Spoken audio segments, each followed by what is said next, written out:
दोस्तों नमस्कार, मेरा नाम संजय मग्गू है और मौजूद है देश रोजाना के डिजिटल मीडिया प्लेटफॉर्म पर। आपके साथ चर्चा करने चला हूँ राजस्थान की राजनीति को लेकर। राजस्थान के अंदर चुनाव चल रहा है। देश के 5 राज्यों में चुनाव चल रहा है वैसे तो, जिनमें से 3 राज्यों में चुनाव हो चुका है और 2 राज्यों में चुनाव होना है। जिन राज्यों में चुनाव हो चुका उनमें मध्य प्रदेश है, छत्तीसगढ़ है और मिजोरम है। और जिन राज्यों में चुनाव होना है उनमें राजस्थान है और तेलंगाना है। 25 तारीख को राजस्थान में मतदान होगा और 30 तारीख को तेलंगाना में होगा और फिर 5 राज्यों के चुनावों की गिनती होगी 3 दिसंबर को। चुनाव परिणाम आ जाएगा।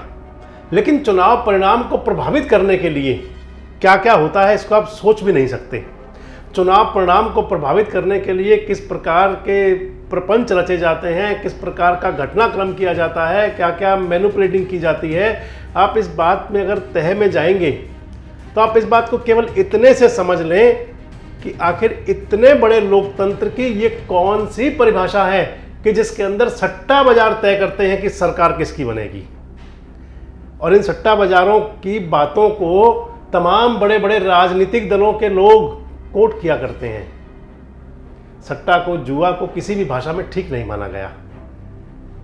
एक वही जुआ था कि जिसके बाद महाभारत हो गई थी। वही जुए की चौसर पर जब बैठ गए थे कौरव और पांडव, और तो धर्म और आचरण की सारी मर्यादाएं भंग हो गई थी। लेकिन जाने आज कैसी राजनीति में हम चल रहे हैं कि हमारे तमाम जो हुक्मरान हैं, नेता हैं, चाहे वो पक्ष के हों या विपक्ष के हों, चाहे वो सोशल मीडिया पर पोस्ट करते हों, चाहे वो अपनी बातों में कहते हों, वहाँ कोट करते हैं कि फलां सट्टा बाजार हमको जिता रहा है। कैसी विडंबना है। आगे बढ़ूं तो उससे पहले आपसे चर्चा ही कर लें सट्टा बाजार का मसला क्या है। एक चर्चित सट्टा बाजार माना जाता है फलौदी। राजस्थान का फलौदी है और कहा जाता है कि फलौदी का सट्टा बाजार तय करता है कि सरकार किसकी बनेगी, कहां कौन जीत रहा है। और इस फलौदी के सट्टा बाजार ने आजकल कह रखा है कि राजस्थान में भारतीय जनता पार्टी की सरकार बन रही है, 120 से 130 सीट आ सकती हैं, कांग्रेस दूसरे नंबर पर जा रही है। ये फलौदी का सट्टा बाजार मध्य प्रदेश में कह रहा है कांग्रेस आगे है। ये फलौदी का सट्टा बाजार छत्तीसगढ़ में कहता है कि कांग्रेस आगे है। बताते हैं कि ये फलौदी का सट्टा बाजार कर्नाटक के चुनाव में भी था। कर्नाटक के चुनाव में कहता था कि कांग्रेस आगे है। और अब इसी सट्टा बाजार की बातों को लेकर के कांग्रेस के प्रवक्ता अभिषेक मनु सिंघवी ने कह दिया था, जिसके बाद ये बात चल पड़ी कि आखिर ये फलौदी का सट्टा बाजार और ये सट्टा बाजार का मसला है क्या। तो सट्टा बाजार की खबर को, फलौदी के सट्टा बाजार के आकलन को एक बार अपने पक्ष में करते हुए अभिषेक मनु सिंघवी ने कह दिया था कि राजस्थान में भी कांग्रेस की सरकार बन रही है, राजस्थान में भी कांग्रेस मजबूत है। और उसके बाद तमाम खबरिया चैनलों ने और सोशल मीडिया पे जो प्लेटफॉर्म चलाने वाले लोग हैं उन्होंने रुख कर लिया उस फलौदी के सट्टा बाजार की तरफ। और मैं भी आपसे बात कर रहा हूँ उसी फलौदी के सट्टा बाजार के और तमाम सटोरियों की। मैंने आपसे पहले कहा कि सट्टा और जुआ इसको कहीं ठीक नहीं माना जाता। अगर बर्बादी का कारण माने जाते हैं तो ये सट्टा और जुआ बाजार माने जाते हैं। और मैंने आपको पहले ही कहा कि आखिर हम कौन से लोकतंत्र में जी रहे हैं। आखिर ये कैसा हमारा आज़ादी का अमृत महोत्सव चल रहा है कि जिसके अंदर आज तक हम इस सट्टेबाजी की नीति से, सट्टेबाजी के कार्यक्रमों से, सटोरियों और जुआरियों से बाहर नहीं निकल पा रहे हैं। बताते हैं फलौदी का सट्टा बाजार ठीक सर्वे देता है, बताते हैं कि भिवानी का सट्टा बाजार ठीक सर्वे देता है। आगे आपसे बढ़ूं, मैं आपको बताऊं कि एक सटोरिये से मेरी बात भी हुई थी कि आखिर इनका तरीका क्या होता है। और बड़े लेवल पर सट्टे का काम करने वाले वो व्यक्ति थे जिन्होंने बताया कि हम तो केवल 1 के 10 और 10 के 100 करने का काम करते हैं, और वो 1 के 10 भी हमारे होते हैं और 10 के 100 भी हमारे होते हैं। सटोरिये महाराज कह रहे थे कि हमारा तो काम है कि मैनिपुलेटिंग करना। वो बता रहे थे कि इसके अंदर बहुत बड़े सरगना लगे होते हैं और बहुत बड़ा एक इसके अंदर स्कैंडल मान सकते हैं इसको आप। इसके अंदर तमाम, उनका कहना था कि तमाम बड़े बड़े राजनेताओं का और तमाम बड़े बड़े पूंजीपतियों का पैसा लगा होता है, जो तय करते हैं कि चुनाव किस दिशा में जाता है और कैसे, मैं क्या शब्द कहूँ कि कैसे आखिर हम विचलित हो जाते हैं और कैसा हम कल्पना कर लेते हैं, कैसा अपना दिमाग बना लेते हैं कि इन सटोरियों के हिसाब से हम अपने देश और प्रदेश के भाग्य विधाता चुनने शुरू कर देते हैं। राजनीति में कहा जाता है कि मतदाता का मन बहुत छोटा होता है। मतदाता तय नहीं कर पाता पोलिंग बूथ तक जाने तक कि उसे करना क्या है। मतदाता ये सोच नहीं पाता कि पोलिंग बूथ पर जाने तक उसके मन में क्या चल रहा है, उसने कौन से नेता को चुनना है, कौन सी पार्टी को चुनना है। बस उसे तो तमाम वो वादे, नारे, लोभन पर लोभन, वो सब कुछ दिखता है। जो उसको अपनी तरफ आकर्षित कर लेता है, और जिस तरफ वो आकर्षित हो जाता है उस तरफ वो वोट कर देता है। आप कुछ यूं मान के चलिए कि जब टी.एन. शेषन साहब चुनाव आयुक्त हुआ करते थे तो उन्होंने तमाम ये ओपिनियन पोल पर रोक लगा दी थी, तमाम सर्वेस पर रोक लगा दी थी, तमाम ये जो सट्टा बाजार की बातें चलती थी इन पर एक्शन हुआ करते थे। लेकिन आज तो ये सब खुलेआम कुछ कह रहे हैं, जिसको जिताना चाह रहे हैं जिता रहे हैं, जिसको हराना चाह रहे हैं हरा रहे हैं, और लोगों के मन में ऐसी भ्रांति पैदा कर देते हैं कि उसके बाद कई मतदाताओं का तो जिनका निर्णय नहीं हुआ करता। और मैं आपको बता दूं कि ऐसे मतदाताओं का परसेंटेज बहुत बड़ा होता है। मैंने आपको पहले ही बताया कि मतदाता कई बार अंत तक सोच नहीं पाता कि किसको वोट देना है।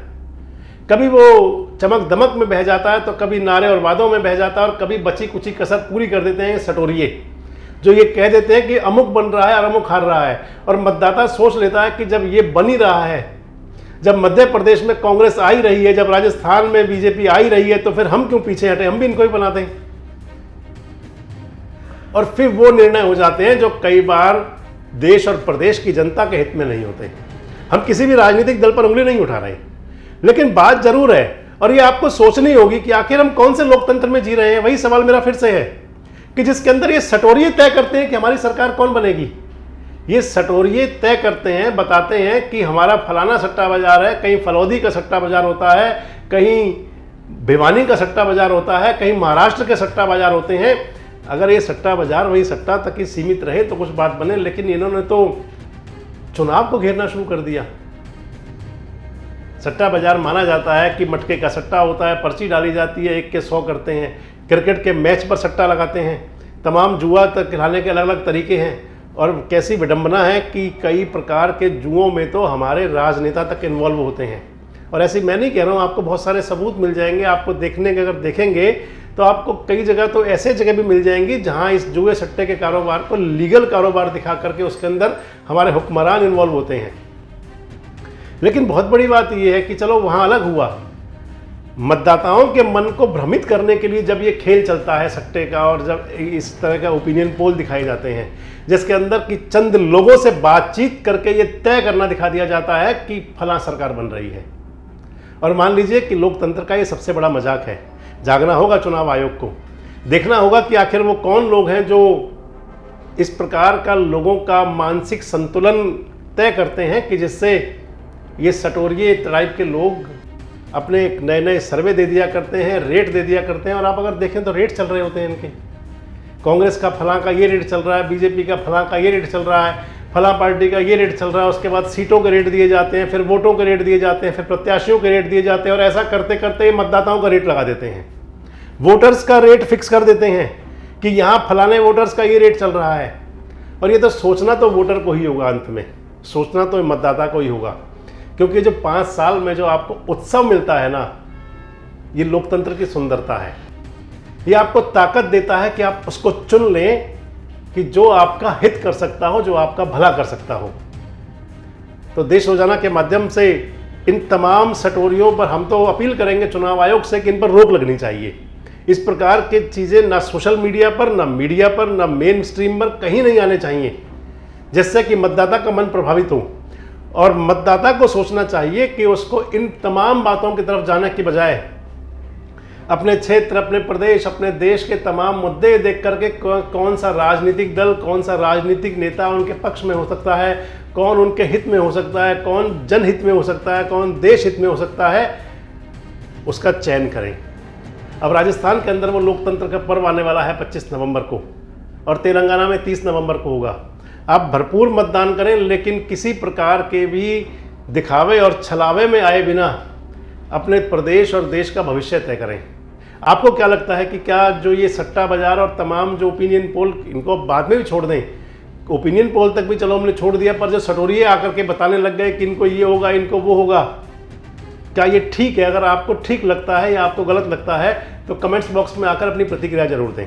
और इस प्रकार के वीडियोस के लिए हमारे साथ जुड़े रहें, देखते रहें देश रोजाना।